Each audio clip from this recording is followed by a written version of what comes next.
Welcome to my channel.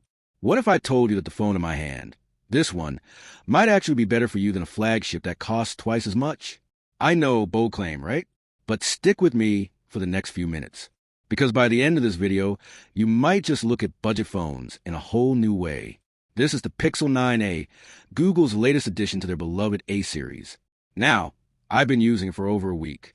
Not just casually. I mean really using it. Photos, calls, streaming, editing, random Google Lens experiments at 2 a.m., you name it. Not because it's flashy, it's not. Not because it breaks new ground, it doesn't. But because it feels like that reliable friend you can count on, the one who doesn't show off but always shows up. In 2025, phones are in a weird place. You got $1,200 flagships with AI-powered everything, folding screens, titanium frames. And then there's this, a $499 Pixel 9a. Carriers are throwing wild discounts at top-end phones. A $799 Pixel 9 might cost you $5.49 a month if you jump through the right hoops. So yeah, it's tempting. But that doesn't mean the 9A doesn't have its place. In fact, it might be exactly what most people need. No fluff, no gimmicks, just pure functional value. First off, this is hands down the best-built Pixel A phone to date.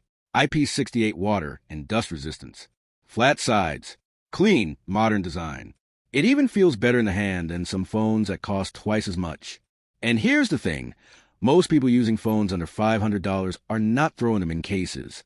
So the fact that this one can sit flat on a table, has no weird camera bump wobble, and feels sturdy, that's a big win. The back is plastic, but the good kind. Matte finish, no fingerprints, and less likely to shatter than glass. The 9A rocks a 6.3-inch OLED display, and it's the same one found in the Pixel 9, which means for the first time in A-series history, the screen is actually great. Colors? Gorgeous. Brightness? Solid. Scrolling? Smooth. And those thick bezels from the Pixel 6a days? Long gone. Google shrunk them down without making the phone feel bulky. Whether you're watching a movie, doom's crawling X, or playing a little Call of Duty mobile, it holds up. The main camera is 48MP, and it bends to 12MP for better detail and low-light shots. Outdoor shots? Clean, crisp, cool color profile. Indoor shots? Solid dynamic range. I even took a photo of a black cat, because why not, and it nailed the texture in the fur. That's a big deal at this price. Sure, it's not perfect. The iPhone 16e had more contrast, but in the shadows and low light, the Pixel pulled ahead. Remember how the A series used a charge like it was stuck in 2016? Yeah, Google finally fixed that. The Pixel 9a supports 45W wired charging now. That's huge. In 30 minutes, it hit 46%, compared to 30% on last year's 8A. That's a big upgrade if you're always on the go. Wireless charging is here too. It's not the fastest, but hey, it's finally in the A series. Progress. From now playing on the lock screen, to live captions, to the Gemini AI features that are genuinely helpful and sometimes just fun, this phone nails the little things. Like, do I need to make an image of a cow flying over a car? No.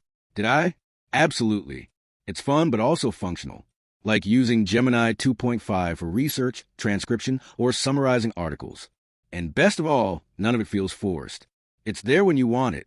It disappears when you don't. You'd think a 5,100 milliamp hours battery would blow past the competition. But the bigger screen, more powerful chip, and AI features drain it faster than expected. You'll get a solid day, but not much more.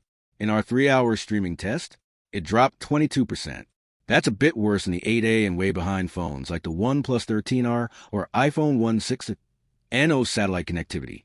That's becoming more common on modern phones, and it's missing here. Also, Qi wireless charging is supported, but not Qi 2. So, if you were hoping for faster, more efficient wireless charging with magnets like MagSafe, not this time. If you're using an older Pixel, like a 4A or 5A, and it's starting to show its age, this is a worthy upgrade. If you're coming from an iPhone and curious about Android, but don't want to jump into the deep end with a $1,000 Pixel Pro, the 9A is a great entry point. If you're buying a phone for a teenager, a parent, or someone who just wants something that works, this is it. It's not for the spec-obsessed.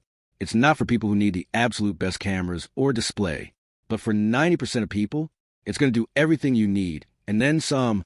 The Pixel 9 A might not win every benchmark or headline, but it wins in the real world, where price, practicality, and reliability matter more than ever.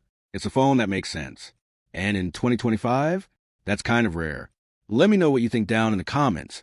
Would you pick the Pixel 9a over a discounted flagship? Or is there another budget phone you swear by?